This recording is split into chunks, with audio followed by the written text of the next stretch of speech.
Hello and welcome to a brand new episode of The Drop for this week, October 10th. As always, I'm Fighter Cows, and again, I have to say, I have a lot of stuff planned for this channel, but for right now, I just got another The Drop again. This time, I'm talking about Street Fighter, Dragon Ball, and some news I missed last week regarding Sony, and some news about Bandai Namco. I don't think it's going to be a long one this week, but, stick around, and again, hey, follow me on Twitter and my social media, like the links are right in the description. And my username, as always, is on the bottom of each video right there for these social media platforms. Hit me up, let me know what you guys want me to cover. I'll at least consider it. Alright, on with the news. Starting things off, I've got the news about Street Fighter V Arcade Edition, which I was going to originally bash on it before I did my research. When I first heard about it, it was announced on October 5th, which was after the last drop, so I didn't have time, I couldn't have covered it then. But it was announced on October 5th that there'd be a new arcade edition, which at first, like I said, before actually learning about it, when I just heard the news, that I was like, wait a minute, what arcade? This game never came out in arcades, how could there be? But what they are saying, why it's being called that, it's because this will add the new arcade mode, which people including myself, have been clamoring for since it came out. And it came out rushed before, the big, esports / FGC events, but, didn't really, Tekken 7 didn't do that. Anyways, it's not about that, it's about what the actual release entails. So far, it looks like it'll entail, arcade mode, like I said, extra battle mode, and an in-game gallery mode, as well as new V-triggers. These V-triggers are confirmed to be a second one added to each character and chosen pre-match like you would do in Street Fighter 3 Third Strike with your Supers, or with your Ultras in Ultra Street Fighter 4. Remember, for the match you had to pick which one you wanted to use, so now you can pick your V-trigger, and these V-triggers are significantly different for each character, supposedly. Quote, you may need to relearn your main, or perhaps try another character, which speaks to you in a different way due to their alternate abilities. Also, as confirmed by Capcom Unity, this will be free. If you already own Street Fighter V, it's just a free update, it's basically a patch, and it'll add a new UI, which Event Hubs actually shows, and the arcade mode apparently has different routes, and just like a traditional arcade mode, it has, you beat up a certain amount of guys, and you do get an ending. Something I wish the character story modes in Tekken 7 were actually a true arcade mode. It seems like the character stories in Tekken 7 were basically the arcade mode, but just set to one fight, which could have just added those beginning and ending segments to their arcade runs, but whatever. What's done is done. Maybe they'll change it. Who knows? So the arcade mode has different routes based on the different Street Fighter games. Each Street Fighter route has different amount of fights, but kind of like, I don't know if it's necessarily difficulty mode, but it's definitely at least different routes. Like the route based on the original Street Fighter has 4 battles because you had to fight the 4. If you ever played the original Street Fighter, which don't, unless you're like me. I mean, I knew it was bad, but I still wanted to play it because I wanted to see the history. But you had to fight, USA, Japan, China, England. Those are the 4 countries, and then your final boss is against, you had 2 more fights in Thailand. Street Fighter 2 is 8 battles, Street Fighter Alpha, 3, 4, 5, they have their different number of battles. And again, like I said, with the V-triggers, trying to see if there's anything else. Oh, and the DLC characters won't be added for free. You still gotta buy the characters, though. So, I don't know. It says you'll get the characters, but then it says you won't get them. So I don't know what that means. It says yes, you'll get the character, season 1 and season 2, but then it says no, they won't be free. I have no idea. I guess so it's like, okay, you get them, but then don't say we get them. Then just say it's the same as before. You got to buy them. And Event Hubs had to write yet another article stating again that yes, it will be free. It is a free update unless you don't have the game already. There will be a disc that you can buy if you didn't already buy it, and you're looking to buy it with all this stuff, it'll be a $40 disc or digital. If you don't already have the game, you can buy the arcade edition for 40 bucks. And that's it. Will this win back the casuals? Will this win me back? I was so upset with the original Street Fighter V. I traded it back. I'm a wait and see type of guy. I'll see how it runs and all that. Not really. I just, there's so many things. I was like, I'm so burned by it. It's supposed to be a new story too. I don't know. Let me know what you guys think. If this is enough, it finally has an arcade mode, or is it, just too little, too late? Even with the arcade mode, it's like, well, yeah, but we had to wait over a year for this. Like, some people might be like that. I don't know. Well, that's all I gotta say.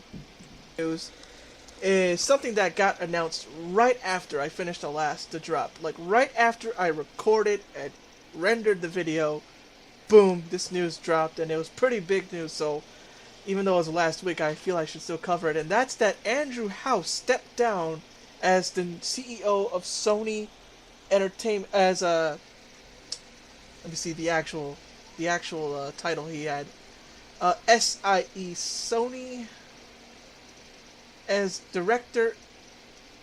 Okay, wait, hold on. Let me see if I get this right.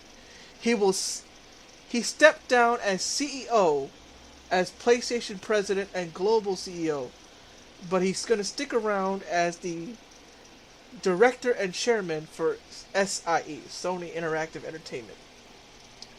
The new guy who's going to step up is John Codera, who's been around with Sony since 1992. And he started off as a audio guy because they didn't have video game at the time. Somebody mentioned, well, it's got to be somebody who loves video games. Doesn't mean he doesn't love video games, it's just that Sony didn't have a video game department at the time. They were probably working on that PlayStation prototype for Nintendo, maybe, but they weren't a game company at the time, so it's not really his fault. Andrew House, going back to him, has been around with Sony for 20 years, since 1990, I believe. He quotes, "PlayStation has been a huge part of my life for more than 20 years, but with the business having achieved record-breaking success, now seemed to be the right time for me to pursue new challenges. I shall always treasure the friendships and people that have made SIE such a wonderful place to work. I'm also grateful to PlayStation fans and gamers around the world for their loyalty and support. John and the team at SIE are world class, and I know the future of PlayStation is very bright." Andrew House stepping down to some seems like a good move. I know if 16-Bit Jeff were here, he'd have a laundry list he could read off of the problems he had with Andrew House. As I say, he was terrible, but well, maybe to some he was. I don't know. I know that a lot of the problems, I don't know if they stem from him, but he certainly didn't help. Some people think of cross-platform play and think of him, and cross-platform play between Xbox and Sony not happening. They seem to point to him. Golly, if I seem to have did little research, it's because this popped up, and I'm not like Jeff where I pay attention to the management of places that much. But some good news is John Codera stepping in. Apparently he's well liked. He's been around since 1992. And Andrew House did say something that, okay, this is where my problem with him is. The Vita, apparently like the Vita's lack of marketing and all that was due to him believing that handheld games don't have much of a market these days because of smartphones, which, I mean, if you look at the DS and the Switch and all that, they're doing pretty dang well. And the original PSP sold a lot. Sold 80 million. That certainly isn't a failure in my eyes. Okay, the DS sold more, but please, 80 million is nothing to laugh at. Like, really? Hoy! So, I don't know if John Codera is necessarily going to revive the Vita, but who knows? He might do a bit better job in terms of marketing. It almost seems like a fluke that Sony's been doing so well this generation. hopefully, hopefully with new management they'll actually try and market better. Let me know what you guys think, of course. I'm gonna go to the next story. Okay, this piece of news, Double RPG has pointed me to. Right before I recorded, I asked him, is there anything you want me to talk about? And he brought up this. Now, if you guys remember, Project Cars, the first Project Cars, was supposed to be on the Wii U, but didn't come out.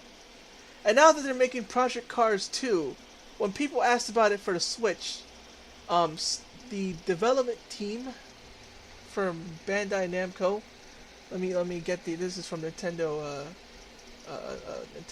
site. Let me quite get the quote right, so it's like I could be correct on that. Quote, I can't speak to a potential Switch version just because I don't have that information. What I can say is that if people really, really do want a Switch version, I know the Switch is extremely popular right now, let us know on our social media channels on Bandai Namco Entertainment, Facebook, Twitter, Instagram. Let us know everywhere, and we will definitely let the devs know that's an ask. So basically, they're asking you to beg for a port for the Switch. And this is the first time Bandai Namco has been doing this. They also did this with Dragon Ball Fighters for that's coming out for Mark System Works. People they're asking, do you want it on Switch? Well, just let us know. Like I don't understand this mindset. Double RPG's own words from the info he gave me to talk about this. He said it's archaic. Let me get his actual quote. I hope he's okay with me quoting him. Why does my computer have to load slowly when I want to get something? Why? Dead air. I hate dead air. That's why I keep talking. 'Cause I don't edit these episodes, honestly. I just put the audio raw, bruh. Raw. SmackDown raw. Here is his quote. Seeing as how controversial that the first game was for not coming into the Wii U after many Nintendo fans crowdfunded that game just to get shafted by slightly mad studios, port begging for a game like that is pointless because that practice is archaic and outdated. Hopefully you don't mind me quoting that. That didn't seem like... I know that was a message between us, but you can let me know if that's bad in the comments below. What are you doing? Well, I'm not talking everything. I'm just saying that one thing he wanted me to cover this, so just thought it'd be nice to add his 2 cents. Haha, 2 cents. Get it? Watch his 2 cents videos. They're good too. And port begging for the Switch version of Dragon Ball FighterZ, which I believe they still haven't announced, even though it's been crazy. It's been asked for like crazy. Still, I don't think it's still been confirmed that they're making Dragon Ball FighterZ for the Switch. I don't know what's going on there, Bandai Namco. I like Tekken and I like what you're doing, but at the same time, y'all still got y'all problems too, don't y'all?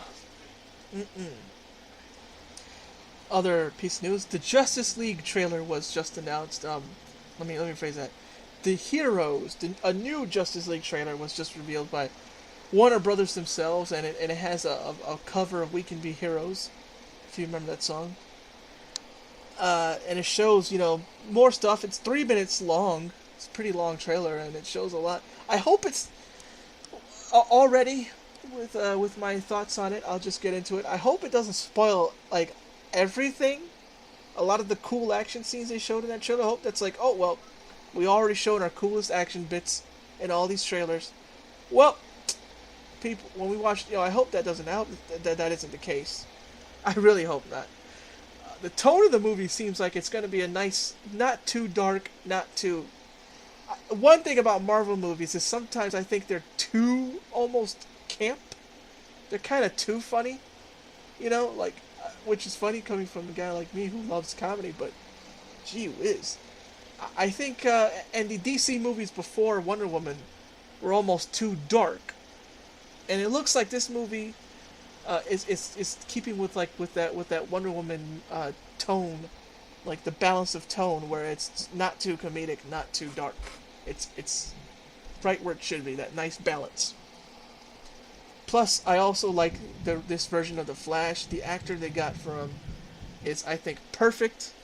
He seems. I think he'll be my favorite in the movie. And they showed Superman in a dream, but not really, you know. But if you're following, if you know comics, you know what's gonna happen.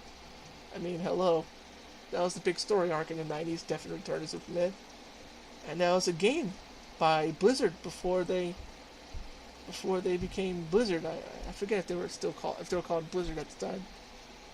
Were they called Blizzard yet? One thing about Blizzard is they do not hire. They say they hire, but they don't hire. Let's see here. Were they Blizzard at the time of making that Super Nintendo beat 'em up Definite Return of Superman? Boy, let's see here. As Silicon and Synapse, they made RPM Racing: The Lost Vikings, which I had. As Blizzard Entertainment, yes, they were already named Blizzard by that point in '94 when they made beat 'em up. That was a good beat 'em up. But if you know the story of that, then you know what's going to happen in Justice League. That's my point. And I'm optimistic about it. I'm not as I know the trailers for Avenger was leaked, or something about the Avengers was leaked, and I'm not going to hate on it, but I'm not hyped for it, if you know what I mean. And Justice League, I'm kind of hyped for. Hopefully, I'll be seeing it sometime when it comes out, and I'll let you know, along with 16-bit Jeff usually. I'm pretty sure we'll both see it.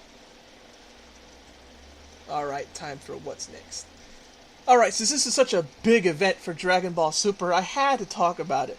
The latest episodes of Dragon Ball Super, the 1-hour special, that was episodes 109 and 110.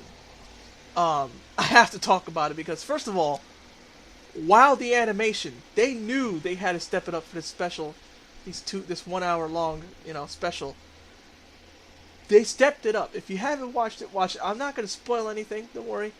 What I am going to say is, the animation was good. The story actually got me intrigued. The new ending theme is awesome. I mean, the visuals in that ending theme, along with the way the music plays, that is like one of the most perfect ending themes I've seen in a while.